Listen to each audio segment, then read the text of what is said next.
Welcome to A Baby's on the Way, helpful hints and tips during pregnancy. Joining us today is Molly Bauer from pregnancy.org, who will cover the topics of the stages of pregnancy, do's and don'ts during pregnancy, helpful sleep positions, and dad's role during pregnancy. Thanks for joining and enjoy today's webinar. I started pregnancy.org back in 2001. I had gone through several different changes, but I wanted to create a site that not only empowered women, but gave them the knowledge and the tools necessary to really carry them to that journey to parenthood. We are absolutely built by parents and for parents. And as you can read the slide here, if you're able to see it, we work together. We're teams of parents, moms and dads, because both are important. And our concept of family is family. Doesn't matter how it's made up. If it's a family, it's a family.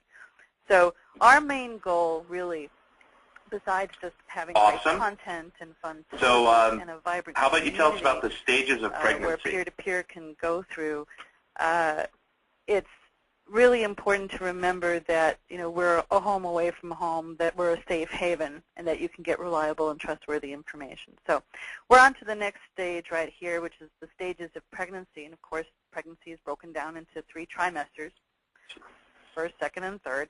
First trimester is weeks 1 through 12. Sometimes people will get confused because they'll see 14 weeks or 2 weeks before actual conception, so that's where those 2 extra weeks come in. If you're just pregnant or you haven't been pregnant yet, there's all kinds of symptoms. And there's a slide at the end that has more information about all the symptoms and our articles that are on site where you can get even more information. But, you'll feel tired. You might feel sick. You might have swollen parts of your body. You might have tummy upsets, weird food cravings. That's all very normal. Sometimes you might even have these symptoms and you're just PMSing. So typically speaking, if you really think you're pregnant, go get a test. You can do a urine test or a blood test at your doctor's, and then you know for certain. Fetal development encompasses the growth of your baby from the time of conception to the time it's born. And we have a tremendous fetal development area that not only has videos, but it has week-by-week articles that you can see what's going on with you and the baby. And it's really fascinating information because a lot of people don't realize how much develops so early. That's why it's so important to take care of yourself and to have all the right products. Hey, Molly, as well. we're losing you here. I'm not going to go into the details exactly of every little bit of fetal development. That's something that you can certainly do, or I can ask questions about this at the end, but because there is so much information. Hey, Molly, you're going in and out on us. So again, we could go to the second slide, which I believe is the second trimester. Hey, Molly? Mm-hmm.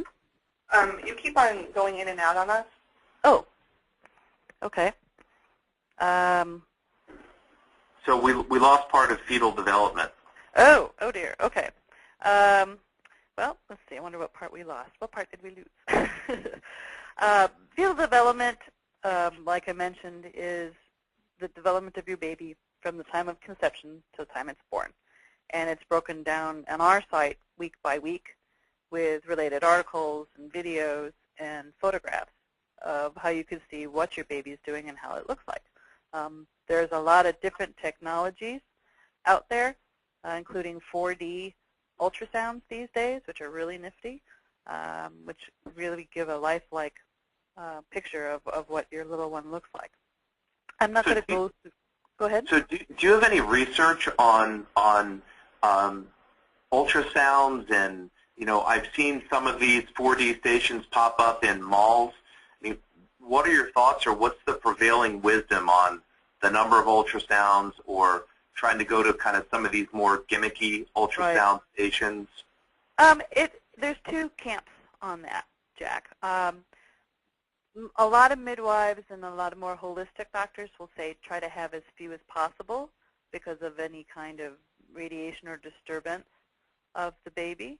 And then some say it's absolutely fine, and there's some women who get lots of them. So it's probably in between. I don't think the research is really final out there. We do have some articles about that on our website that people can read and make up their own minds about. In fact, that's what we primarily like to do. We put the information out there to empower the woman or the man in the family in the pregnancy We want people to be able to make up their own minds on what they want to do. However, typically speaking, any kind of invasive procedure or radiation or any kind of ultrasound, typically you want to probably have as few as possible. Got it. Thank you. Mm-hmm. So second trimester. Yeah. Again, we're just continuing the journey of your baby, and it's growing, and it's getting bigger, and it's unbelievable the amount of change from the first to the second trimester. By this point in time, too, the morning sickness typically goes away unless your body produces so much of the human growth hormone, which is a good thing. Then you might still feel a little sick. And that's why some women might feel sick throughout their entire pregnancies, is because of that.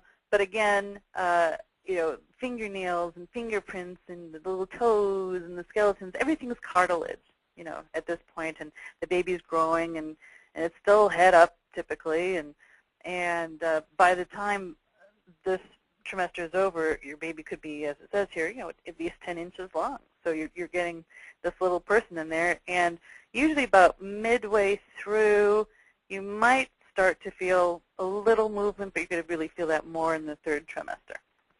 But some people feel it a little early, depending on their bodies. When you're in the second trimester, do you have content that speaks about skin care? Because you start listing here stretch marks, and yep. What about physical activity, yep. sexual well-being? I mean, what are some of your thoughts around kind of those areas? Is the second trimester the right time to start with creams and lotions? And have you found anything that's more effective than not from what the feedback you've gotten on your website? A lot of the belly butters. I think you guys have some of those, don't you, in your store, the belly butters and those, or no? Yep, absolutely. Yeah, that's a wonderful product. And actually, from the beginning of your pregnancy, even though you're not stretched out yet, it's important to take care of yourself internally and externally. It's important to keep moisturized. It's important to get enough sleep, plenty of water, good diet as best as you can. I mean, we don't always have control over what's in our pantries, but typically speaking, you really want to watch what you put in your body and on your body. If you're not sure about a particular product, go to your healthcare provider and ask, if I put this on my skin, is it going to get absorbed somehow? Or, because there are some things that you shouldn't use. There's certain retin-A creams and some certain other things that aren't so good. So, which we do have a list of on site as well. And how about exercise? Exercise is important. As long as you're not in a high-risk pregnancy or you're not on bed rest, you can certainly exercise throughout the entire pregnancy. Our fitness guru expert, Alexandra Allred, who's a previous Olympian, actually, bobsled Olympian, she's an expert on our site. She has wonderful articles on our fitness area all about that, all about all the different things you can do during the different stages of pregnancy and after. I've been reading a lot about prenatal yoga. Do you have any thoughts on that?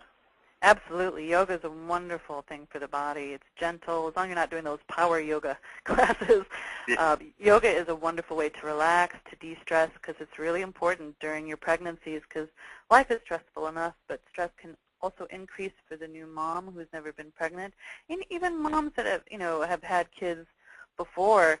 It's important to be able to relax and to take care of yourself. Self-care is hugely important. So any kind of yoga, any kind of meditation, anything like that is wonderful.